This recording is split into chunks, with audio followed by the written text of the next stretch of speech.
तड़कापुर गांव में भोला नाम का एक गरीब किसान रहा करता था। उसकी एक बूढ़ी माँ थी। भोला बड़ी मुश्किल से अपना और अपनी माँ का गुजर बसर किया करता था। एक दिन भोला जंगल से कुछ लकड़ियाँ लेकर अपने घर जाता है। तभी उसकी बूढ़ी माँ आंगन में चूल्हे पर रोटियां बना रही होती है। अरे माँ, बहुत जोरों की भूख लगी है, जल्दी रोटी दे दो। जंगल में लकड़ी भी अब तो नाम की ही रह गई है। मुझे तो आगे की चिंता हो रही है। अगर आगे जंगल में लकड़ी नहीं मिली तो तुम रोटियां कैसे बनाओगी? अरे मेरे बच्चे, तू चिंता मत कर। ले पहले तू रोटी खा ले। दिन भर इतनी मेहनत करता है, तू देखना मेरे बच्चे, कोई न कोई रास्ता निकल आएगा। जिसके बाद भोला खाना खाने लगता है। अगली सुबह भोला फिर से गांव के जंगल में लकड़ियां लेने निकलता है। तभी उसे रास्ते में गांव का सेठ तिजोरी लाल मिलता है। तिजोरी लाल देखने में हट्टा कट्टा आदमी था, जो अपनी धन की पोटली अपने साथ लेकर चलता था। तिजोरी लाल की एक आदत थी, वो हमेशा छींकता रहता था। अच्छी, अरे भाई, एक तो मेरा ये जुकाम कभी ठीक नहीं होता। अच्छी, अब भोला सुबह सुबह कहाँ से सैर सपाटे पर निकल आया भैया? अरे सेठ जी, जंगल में बस लकड़ियां ही लेने जा रहा था। अब आप तो जानते ही हैं, मुझ गरीब के घर तो चूल्हा ही जलता है। आपको कभी जरूरत पड़े तो बताइएगा। हाँ हाँ भोला, अच्छी, तुम अगर जंगल जा ही रहे हो तो मेरे भाई के लिए भी ला देना कुछ लकड़ियां। अब सर्दियां भी तो बढ़ गई हैं, आग जलाने के काम आएंगी। अच्छी, क्या पता मेरा जुकाम भी ठीक हो जाए। जी सेठ जी, मैं लकड़ियां आपके घर ले आऊंगा, आप बिल्कुल चिंता मत कीजिए। भोला जंगल जाता है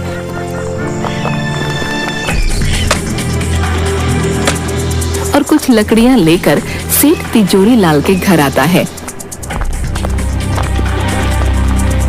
सेठ भोला को देखते ही, अरे आओ आओ भोला, अच्छी, आओ आओ, आखिर ले ही आए तुम लकड़ियां हैं। जी सेठ जी, ले आया, लीजिए, इतनी लकड़ियां इस सर्दी में जलाने के लिए काफी हैं। अरे अच्छी, बहुत अच्छा किया तुमने भोला भाई, वाह वाह वाह, अच्छी। सेठ जी, मेरी माली हालत तो आप जानते ही हैं।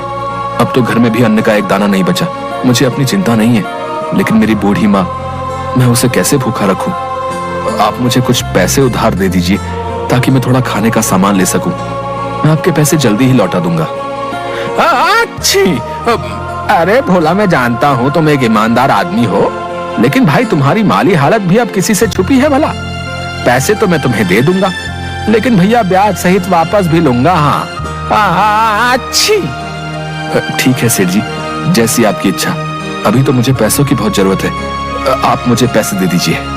जिसके बाद सेठ भोला को कुछ पैसे देता है। भोला वो पैसे लेकर अपने घर आता है। अरे क्या हुआ बेटा, कहाँ रह गया था? कब से तेरी राह देख रही थी मैं।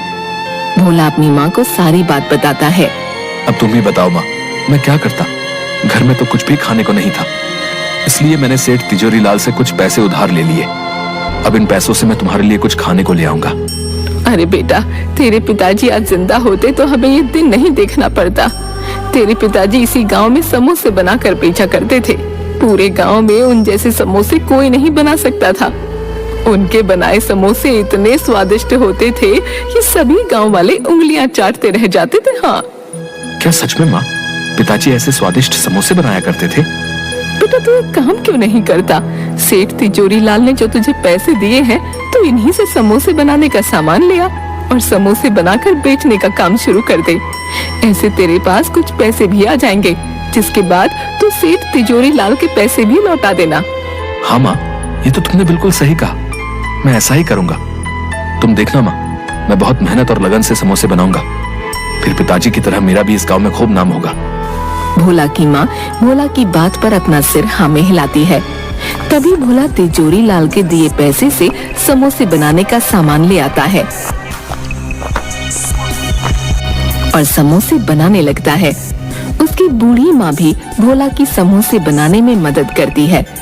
थोड़ी देर बाद सारे समोसे बनकर तैयार हो जाते हैं। देखो माँ, कितने सारे समोसे बन गए हैं। अच्छा, अब मैं इन्हें लेकर गांव के बाजार में चलता हूँ। अच्छा ठीक है बेटा। जिसके बाद भोला समोसे लेकर गांव के बाजार में जाता है और वहीं बाजार में अपने समोसे लेकर खड़ा हो जाता है और जोर जोर से आवाज लगाने लगता है। अरे भाई, ये कौन मेरे ठेले के सामने चिल्ला रहा भैया? अच्छा, ये तो भोला है। इसकी इतनी हिम्मत, मेरे ही समोसे के ठेले के सामने अपने बेस्वाद समोसे लेकर आ गया। ये तूने अच्छा नहीं किया भोला, मैं तुझे यहाँ अपने सामने टिकने ही नहीं दूंगा। बता देता हूँ। हाँ, मेरे प्यारे गांव वालों, गर्मा गर्म समोसे खाओगे तो इधर आओ भोला के पास। अरे आओ आओ। गांव के दो आदमी भोला के पास आते हैं। अरे ओ भोला, क्या अब तू भी समोसे बेचेगा है? तुझे आते भी है समोसे बनाने? तू जाकर जंगल में लकड़ियां ही चुन, ये समोसे बनाना तेरे बस की बात नहीं है भैया। अरे ठीक है। अरे भाई, अब इस भोला के समोसे खाकर तो देखें जरा, हैं आखिर कैसे बनाए भैया। अरे लाओ भैया, खिलाओ तो सही अपने जरा है समोसे। अरे हाँ हाँ भाई, अभी खिलाता हूँ। तनिक खा के बताइए कैसे लगे भोला के समोसे। भोला उन दोनों को अपने बनाए समोसे देता है।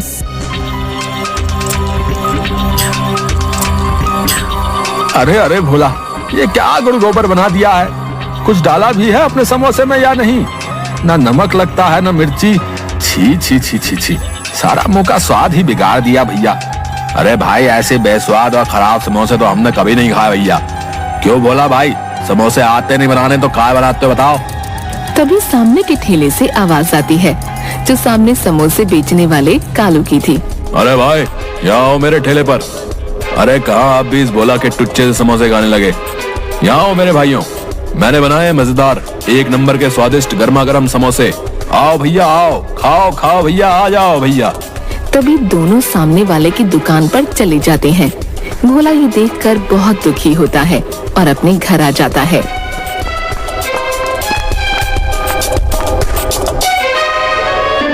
अरे आ गया तू बेटा, क्या हुआ? तेरे बनाए समोसे गांव वालों को पसंद आए या नहीं?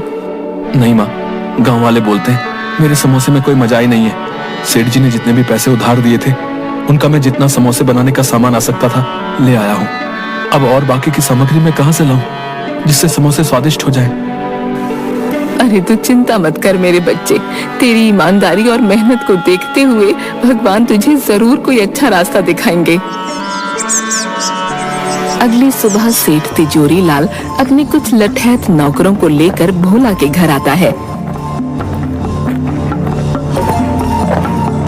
अरे भोला, कहाँ हो? बाहर आओ, मेरे पैसे लेकर बैठ गया है। अच्छी। तभी भोला और उसकी माँ बाहर आते हैं। माफ कर दीजिए सेठ जी, आपसे जो पैसे मैंने उधार लिए थे उनसे मैंने समोसे बनाकर बेचने का काम शुरू किया है, लेकिन मेरे बनाए समोसे किसी ने अभी तक नहीं खरीदे हैं। मालिक, जैसे ही मेरे पास कुछ पैसे आएंगे मैं आपके पैसे लौटा दूंगा। अच्छी। देख भोला, वो सब मैं नहीं जानता हूँ। हाँ, तेरे बनाए समोसों का क्या भरोसा, कोई खरीदेगा भी या नहीं? मुझे मेरे पैसे ब्याज के साथ चाहिए। हाँ अच्छी, नहीं तो अपना घर दे दे मुझे। जब तेरे पास पैसे होंगे आकर छुड़ा लेना अपना घर, समझा? अच्छी। नहीं नहीं सेठ जी, ऐसा मत कीजिए, मुझ गरीब के पास यही तो एक सहारा है। मैं बूढ़ी माँ को लेकर कहाँ जाऊंगा? नहीं नहीं सेठ जी, ऐसा मत कीजिए। सेठ भोला की एक बात भी नहीं सुनता। अपने साथ लाए नौकरों से भोला के घर का सारा सामान बाहर आंगन में फेंकवा देता है और वहां से चला जाता है। भोला और उसकी माँ वहीं घर के आंगन में उदास बैठे रो रहे थे। थोड़ी देर बाद भोला फिर से अपने वही बनाए समोसे लेकर बाजार में जाता है और वहाँ चुपचाप उदास मन से किसी के उसके बनाए समोसे खरीदने का इंतजार करने लगता है। तभी एक बूढ़ा आदमी भोला के सामने समोसे के ठेले पर जाता है। बेटा, मैं कई दिन से भूखा हूँ, अभी एक लंबी यात्रा से लौटा हूँ, मुझे कुछ खाने को दे दो, भगवान की तुझ पर कृपा होगी बेटा। अरे ओ बुड्ढे, क्यों खामखा मेरा टाइम खोटी कर रहा है? देख नहीं रहा कितनी भीड़ हो रही है? जा यहाँ से, बाद में आना, चल जा यहाँ से। पता नहीं कहाँ से आ जाते हैं। बूढ़ा आदमी कालू की ऐसी बातें सुनकर बहुत दुखी मन से वहाँ से भोला के पास आता है। बेटा, तुम ही कुछ खाने को दे दो, जोरों की भूख लगी है, मेरे पास पैसे तो नहीं है, कुछ खाने को दे सको तो दे दो बेटा। अरे हाँ हाँ, क्यों नहीं बाबा जी, मुझे आपसे कोई पैसे नहीं चाहिए, रुकिए, मैं आपको अपने बनाए समोसे खिलाता हूँ। कोई मेरे बनाए समोसे तो लेता नहीं है, क्योंकि ये स्वादिष्ट जो नहीं है, इसलिए आप ही इन्हें खाकर अपनी भूख मिटा लीजिए। जिसके बाद भोला उस बूढ़े आदमी को समोसे देता है। बूढ़ा आदमी समोसे खाने के बाद, अरे वाह वाह बेटा, तुम्हारा बहुत बहुत धन्यवाद। समोसे खाकर मेरी आत्मा तृप्त हो गई। वाह वाह, बड़ा स्वाद था तेरे बनाए समोसे में। क्या सच में आप सच बोल रहे हैं? क्या मेरे बनाए समोसे इतने स्वादिष्ट हैं बाबा? अरे हाँ हाँ बेटा, अगर तुझे मेरी बातों का यकीन नहीं आता तो खुद ही चक्कर देख ले। तभी भोला अपना बनाया एक समोसा उठाता है और खाने लगता है। समोसा खाने के बाद, अरे हाँ बाबा जी, ये तो सच में बहुत स्वादिष्ट है। लेकिन बाबा, मैंने तो इनमें ऐसा कुछ भी नहीं मिलाया था जिससे ये इतने स्वादिष्ट और मजेदार हो जाए। ये कैसे हुआ बाबा? बेटा, ये सब तुम्हारे ही सच्चे हृदय की वजह से हुआ है। तुमने इतनी मुश्किल में रखकर भी मेरी मदद की। तेरे बनाए समोसे की वजह से मेरी भूख शांत हुई। मेरे लिए इस संसार में सबसे स्वादिष्ट समोसे हैं बेटा। इस गांव में तेरे बनाए समोसे सबको स्वादिष्ट और मजेदार लगे, इसके लिए मैं तुम्हें एक जादुई जड़ी बूटी देता हूँ। तुम जब भी समोसे बनाओगे तो इस जादुई जड़ी बूटी को अपने समोसों में मिला देना, जिसके बाद सभी गांव वालों को बस तुम्हारे ही बनाए समोसे पसंद आएंगे। लेकिन बेटा ध्यान रखना, जब भी ये जड़ी बूटी किसी लालची आदमी के हाथ में जाएगी तो इसका उल्टा असर हो जाएगा। ये जड़ी बूटी कभी भी उसका भला नहीं करेगी बेटा। इसके बाद वो बूढ़ा आदमी वहाँ से गायब हो जाता है। आपका बहुत बहुत धन्यवाद बाबा, मैं आपकी ये बात ध्यान रखूंगा। तभी भोला अपने घर जाता है और अपनी बूढ़ी माँ को सारी बात बताता है और दोनों आंगन में ही चूल्हे पर फिर से समोसे बनाने लगते हैं। भोला फिर से समोसे लेकर गांव के बाजार में जाता है और बाबा की दी हुई जड़ी बूटी समोसों में मिलाता है। जड़ी बूटी मिलाते ही भोला के सारे बनाए समोसों में से बहुत ही अच्छी खुशबू आने लगती है। तभी गांव के कुछ लोग भोला के पास आते हैं। अरे ओ भाइयों, जरा अपने बनाए समोसे तो खिलाओ, खुशबू तो बड़ी अच्छी आ रही है। चलो चलो खिलाओ खिलाओ, हमसे तो रुका नहीं जा रहा भैया। जल्दी भाई जल्दी है। हाँ हाँ भाइयों, क्यों नहीं, ये लीजिए, अभी देता हूँ मेरे बनाए समोसे। भोला उन सबको समोसे देता है। सभी समोसे खाने लगते हैं। अरे भाई क्या डाला है रे, वाह, बड़े ही स्वाद भरे हैं भैया तेरे बनाए समोसे। वाह वाह भैया, मजा आ गया। अरे सच में भोला भाई, ऐसे समोसे तो हमने कभी भी नहीं खाए भैया। अरे भाई मौज कर दी मौज। अरे भैया जरा 10 समोसे मेरे घर के लिए भी बांध देना भैया। बहुत ही बढ़िया, बहुत ही मजेदार भैया, मजा आ गया भाई, मजा आ गया। वाह वाह वाह। थोड़ी ही देर में भोला के समोसों की खुशबू पूरे बाजार में फैल जाती है और देखते ही देखते भोला की दुकान पर भीड़ लग जाती है। भोला के सारे समोसे बिक जाते हैं। अब भोला रोज समोसे बनाता और वही बाबा की जड़ी बूटी डालता, जिसके बाद भोला के समोसे पूरे गांव में सभी लोग बड़े चाव से खाते।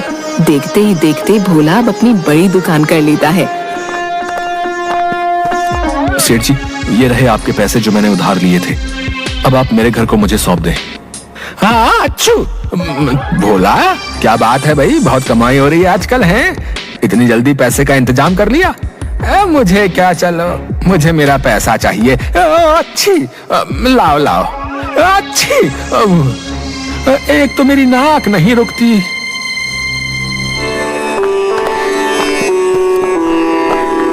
अब भोला और उसकी माँ आराम से अपना जीवन बिता रहे थे। भोला रोज अपनी दुकान पर खूब समोसे बनाता और बाबा की जड़ी मिलाता। पूरा दिन भोला की दुकान पर खूब भीड़ रहती।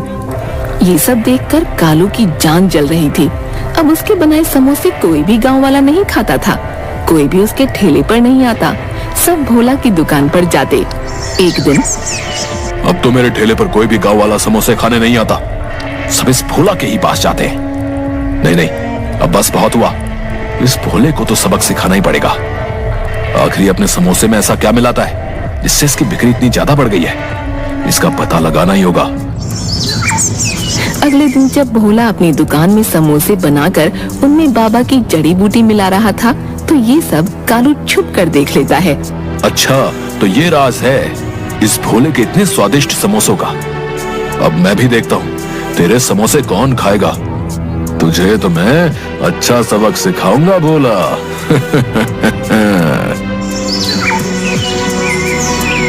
तभी कालू रात में भोला की दुकान में जाता है और वो जादुई जड़ी बूटी चुरा लेता है। अगली सुबह भोला अपनी दुकान पर आता है, लेकिन उसे अपनी जड़ी बूटी कहीं दिखती नहीं। अरे न जाने मेरी जड़ी बूटी कहाँ चली गई, न जाने मिल क्यों नहीं रही है। अरे आज तो मेरे मजे ही आ जाएंगे। अपने बनाए समोसों में उस भोला की ये जड़ी बूटी मिलाऊंगा। हाँ, फिर देखता हूँ कौन जाता है उस भोला की दुकान पर। लाओ भाई कालू, आज सामने भोला की दुकान पर अभी तक समोसे तो बने नहीं भैया। भूख बहुत तेज लगी है, हैं? तुम ही अपने बनाए समोसे खिला दो भैया। अरे हाँ, क्यों नहीं भाई, आज ऐसे समोसे खिलाऊंगा कि स्वाद कभी भूल ना पाओगे। हाँ। तभी कालू अपने बनाए समोसों में वही जड़ी बूटी मिलाता है।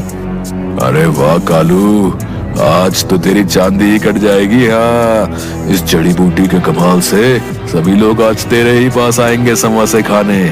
कितने सारे पैसे आएंगे आज तो। अरे वाह वाह वाह, ये सोचकर ही मुझे तो इतनी खुशी हो रही है। अरे भैया मजा ही आ जाएगा। हाँ। कालू जैसे ही उन आदमियों को समोसे देने लगता है, सारे समोसे काले पड़ जाते हैं और उनमें से बहुत ही गंदी बदबू आने लगती है। अरे छी छी छी कालू, अरे अरे कैसे समोसे बनाए भैया, एकदम काले हैं। और ये भैया कितनी बदबू आ रही भैया, इनसे सूंघो। अरे भैया छी छी छी छी, ये तुमने अच्छा नहीं किया भैया, हमारे साथ बता रहे हैं। अब कभी नहीं आएंगे यहाँ दुकान में तुम्हारे यहाँ, बता रहे। अरे भाई मेरी तो खुद कुछ समझ में नहीं आ रहा है कि भाई ये सब हो क्या रहा है। मेरे को कुछ समझ नहीं आ रहा भैया। तभी देखते ही देखते कालू के ठेले में आग लगने लगती है और कुछ ही देर में उसका पूरा ठेला जलकर राख हो जाता है। अरे अरे अरे, ये क्या हो गया, मेरा तो सारा ठेला ही जलकर राख हो गया। लगता है ये सब उसी जड़ी बूटी ने किया है। हाय हाय, ये मैंने क्या कर दिया। मुझे वो जड़ी बूटी भोला की दुकान से चुरानी ही नहीं चाहिए थी। ये सब मेरी ही वजह से हुआ है। मैंने लालच में आकर अपने ही पैरों पर कुल्हाड़ी मार ली भैया। भोला कालू की ये सब बातें वहीं खड़ा सुन रहा होता है। अच्छा, तो वो जादुई जड़ी बूटी इस कालू ने चुराई थी, लेकिन ये कालू ये नहीं जानता था कि जब भी कोई उस जादुई जड़ी बूटी का उपयोग अपने लालच के लिए करेगा तो वो जड़ी बूटी अपना उल्टा असर करेगी और उस इंसान को अच्छा सबक सिखाएगी। बेचारा कालू लालच ना करता तो ये सब ना होता। लालच ने तो इसकी लुटिया ही डुबो दी।